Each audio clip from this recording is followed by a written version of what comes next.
क्या आप जानते हैं, एक ऐसा विश्वविद्यालय था जहां प्रवेश लेना आज के आईआईटी से भी मुश्किल माना जाता था, जहां 10,000 से ज्यादा छात्र पढ़ते थे, जहां दुनिया भर से विद्यार्थी आते थे। लेकिन एक दिन सब कुछ जलकर राख हो गया। बिहार की धरती पर फैले ये खंडहर कभी दुनिया के सबसे महान विश्वविद्यालय का हिस्सा थे। यहाँ हजारों विद्यार्थी पढ़ते थे, यहाँ ज्ञान की ऐसी अग्नि जलती थी जो पूरे एशिया को प्रकाश देती थी। लेकिन फिर एक दिन सब कुछ बदल गया। ये है नालंदा की कहानी, एक ऐसे विश्वविद्यालय की जिसने दुनिया को दिशा दी और फिर इतिहास के पन्नों में खो गया। आज हम जानेंगे नालंदा यूनिवर्सिटी क्यों बंद हुआ। क्या सच में सिर्फ एक आक्रमण जिम्मेदार था या कहानी कुछ और है। नालंदा विश्वविद्यालय की स्थापना 5वीं शताब्दी में गुप्त काल के दौरान हुई मानी जाती है। ये आज के बिहार में स्थित था।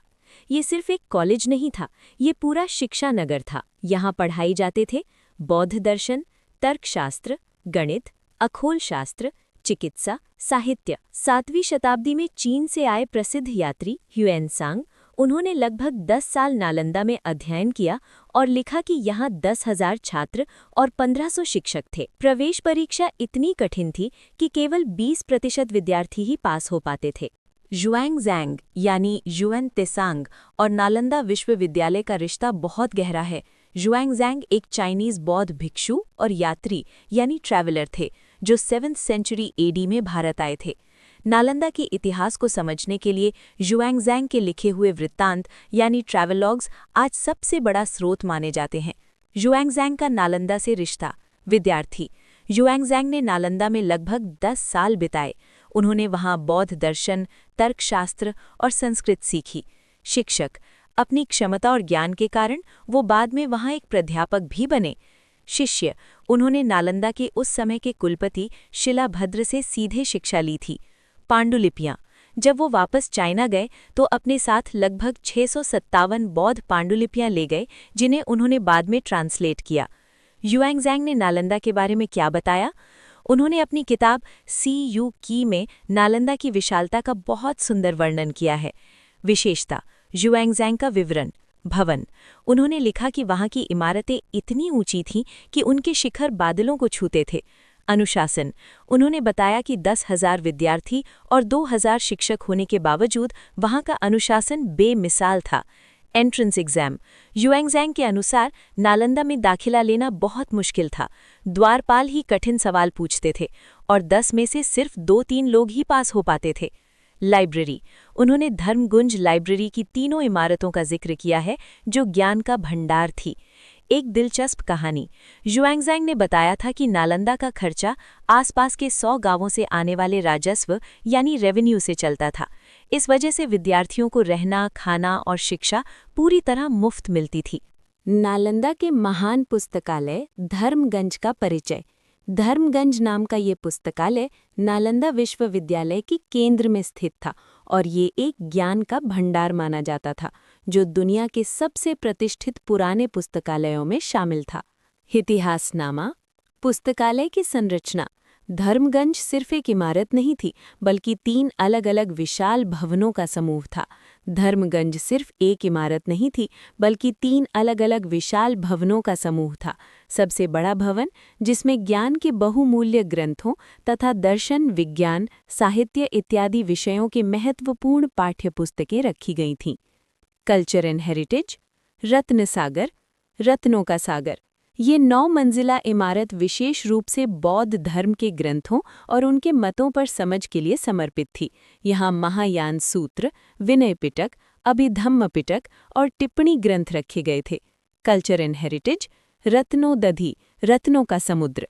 ये छोटा भवन नया प्राप्त ग्रंथ रखने और अध्ययन तथा चर्चा के काम आता था। Culture and heritage. रत्ने रंजक। रत्नों से सजा। ज्ञान के बदले जीवन मरण। ज्ञान के बदले ले मरते दन थे।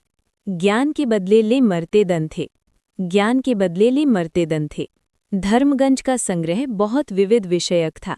यहाँ सिर्फ धार्मिक ग्रंथ ही नहीं बल्कि विभिन्न विषयों के महत्वपूर्ण शास्त्र और पांडुलिपियां थीं।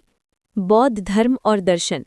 महायान सूत्र, विनय पिटक, अभिधम्म पिटक, बुद्ध के उपदेशों पर विस्तृत टिप्पणियां। ये ग्रंथ बौद्ध दर्शन और आध्यात्मिक अध्ययन का मूलभूत आधार थे। दार्शनिक और तर्कशास्त्र, न्याय, तर्कशास्त्र, वेदांत, सांख्य, योग, मीमांसा जैसे दर्शन, इन ग्रंथों में दर्शन, तर्क और विचारधाराओं पर गहन चर्चा मिलती थी। विज्ञान और अन्य विषय, गणित, ज्योतिष यानी खगोल विज्ञान, चिकित्सा यानी आयुर्वेद और अन्य चिकित्सा पद्धतियां, भाषाशास्त्र जैसे पाणिनि की व्याकरण पद्धति। धर्मगंज ने मानव ज्ञान के लगभग हर बड़े विषय पर ग्रंथों का संग्रह रखा था। सृष्टि की संरचना, सृष्टि की संरचना, सृष्टि की संरचना, सृष्टि की संरचना। धर्मगंज का संग्रह बहुत विविध विषयक था। यहाँ सिर्फ धार्मिक ग्रंथ ही नहीं बल्कि विभिन्न विषयों के महत्वपूर्ण शास्त्र और पांडुलिपियां थीं। बौद्ध धर्म और दर्शन, महायान सूत्र, विनय पिटक, अभिधम्म पिटक, बुद्ध के उपदेशों पर विस्तृत टिप्पणियां, ये ग्रंथ बौद्ध दर्शन और आध्यात्मिक अध्ययन का मूलभूत आधार थे। दार्शनिक और तर्कशास्त्र, न्याय, तर्कशास्त्र, वेदांत, सांख्य, योग, मीमांसा जैसे दर्शन, इन ग्रंथों में दर्शन, तर्क और विचारधाराओं पर गहन चर्चा मिलती थी। विज्ञान और अन्य विषय, गणित, ज्योतिष यानी खगोल विज्ञान, चिकित्सा यानी आयुर्वेद और अन्य चिकित्सा पद्धतियां, भाषाशास्त्र जैसे पाणिनि की व्याकरण पद्धति।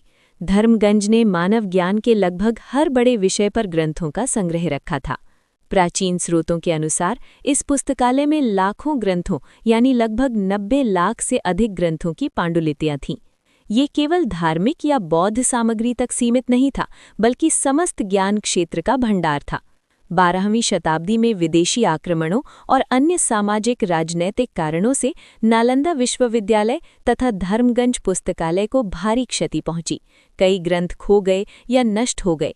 इससे मानव इतिहास के अमूल्य ज्ञान का एक बड़ा हिस्सा हमसे छिन गया। नालंदा का पुस्तकालय सिर्फ किताबों का घर नहीं था, ये ज्ञान, संस्कृति, दर्शन और मानव विज्ञान का संगम था, जहां 80 से भी अधिक देशों के विद्वान अध्ययन, शोध और विचार विमर्श करते थे। अवशेषों में क्या देखने को मिलता है? नालंदा के खंडहर आज भी प्राचीन भारत की शिक्षा व्यवस्था की झलक दिखाते हैं। यहाँ घूमते समय आपको ये मुख्य अवशेष देखने को मिलते हैं। 1. विहार, लाल ईंटों से बने आयताकार भवन, बीच में खुला आंगन यानी प्रांगण, चारों ओर विद्यार्थियों के रहने के छोटे छोटे कमरे, कुछ कमरों में पत्थर की बनी शैया यानी बिस्तर के अवशेष। ये विहार छात्रों के हॉस्टल और अध्ययन केंद्र दोनों थे। 2. मंदिर और स्तूप, सबसे प्रसिद्ध है टेम्पल नंबर 3, जो परिसर का सबसे बड़ा मंदिर है। यहाँ बुद्ध की मूर्तियों और स्तूपों के अवशेष मिलते हैं। छोटे बड़े कई स्तूप जिनमें आचार्यों की स्मृति से जुड़े निर्माण भी हैं। 3. अध्ययन कक्ष, बड़े कमरों के अवशेष जहाँ गुरु विद्यार्थियों को शिक्षा देते थे। कुछ स्थानों पर मंच जैसे ऊंचे भाग जहाँ आचार्य बैठते होंगे। 4. मूर्तियाँ और शिल्प, भगवान बुद्ध की विभिन्न मुद्राओं में मूर्तियाँ, पत्थर पर उकेरी गई सुंदर नक्काशी, टेराकोटा यानी मिट्टी की कलाकृतियाँ। 5. संग्रहालय, परिसर के पास स्थित संग्रहालय में प्राचीन मूर्तियाँ, तांबे की पट्टिकाएं, मिट्टी के बर्तन और सिक्के सुरक्षित रखे गए हैं। 6. विशाल परिसर, लगभग 12 हेक्टेयर में फैला क्षेत्र, साफ सुथरे रास्ते और सूचना पट, हर ओर लाल ईंटों की ऐतिहासिक संरचना। आज जब आप इन अवशेषों को देखते हैं तो महसूस होता है कि ये स्थान कभी विश्व का सबसे बड़ा ज्ञान केंद्र रहा होगा। अब आते हैं उस घटना पर जिसने सब कुछ बदल दिया। 12वीं शताब्दी के अंत में तुर्क सेनापति बख्तियार खिलजी ने बिहार पर हमला किया। ऐतिहासिक स्रोतों के अनुसार नालंदा महाविहार को भी आग के हवाले कर दिया गया। पुस्तकालय में आग लगी और कहा जाता है कि वो कई महीनों तक जलता रहा। हजारों पांडुलिपियां नष्ट हो गईं, भिक्षु या तो मारे गए या तिब्बत की ओर चले गए।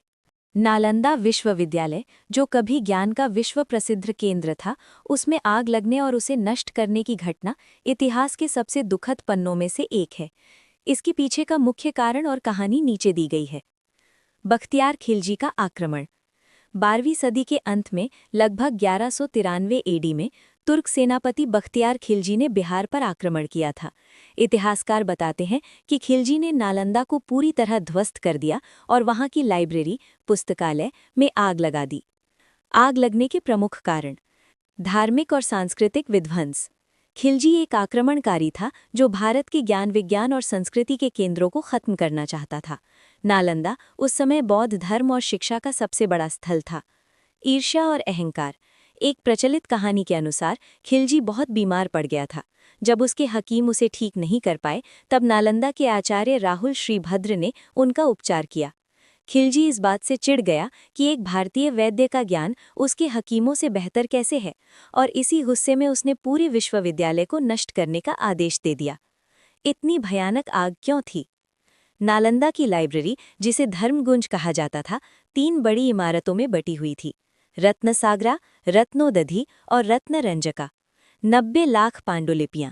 कहा जाता है कि लाइब्रेरी में इतनी किताबें और हस्तशिल्प थे। इतिहासकार मानते हैं कि केवल आक्रमण ही कारण नहीं था। पाल शासकों का पतन, राजकीय संरक्षण की कमी, बौद्ध धर्म का घटता प्रभाव, आर्थिक संसाधनों की कमी, अर्थात आक्रमण अंतिम प्रहार था, लेकिन नींव पहले ही कमजोर हो चुकी थी। नालंदा के पतन के बाद भारत में बौद्ध शिक्षा संस्थान लगभग समाप्त हो गए।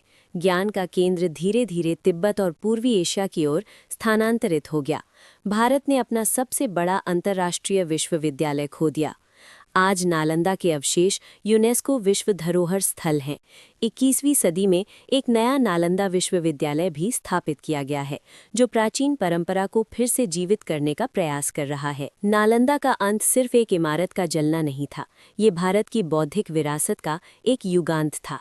लेकिन इतिहास हमें सिखाता है, ज्ञान को मिटाया नहीं जा सकता, वो फिर से जन्म लेता है। अगर आपको ये वीडियो पसंद आया तो लाइक करें, कमेंट में बताएं क्या नालंदा को फिर से वैसा बनाया जा सकता है, और चैनल को सब्सक्राइब करना ना भूलें।